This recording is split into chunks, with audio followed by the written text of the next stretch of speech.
और वहीं इसको लेकर आगे बढ़ते हैं और हिंदुस्तान और इंडिया नाम को लेकर जारी घमासान पर कांग्रेस के सीनियर लीडर दिग्विजय सिंह ने पीएम मोदी से सवाल पूछा है। उन्होंने लिखा है कि कहां-कहां से इंडिया शब्द को हटाएंगे मोदी जी। दिग्विजय सिंह ने यह भी लिखा है कि क्या बीजेपी फॉर इंडिया को भी बदला जाएगा, क्या G20 इंडिया नहीं अब भारत होगा।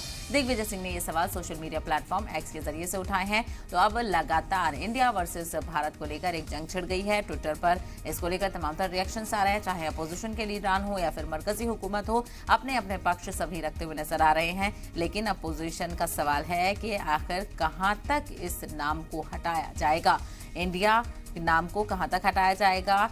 और कांग्रेस के सीनियर लीडर दिग्विजय सिंह ने पीएम मोदी से कई सवाल पूछे। उन्होंने एक्स पर लिखा है कि कहां-कहां से इंडिया शब्द को हटाएंगे मोदी जी।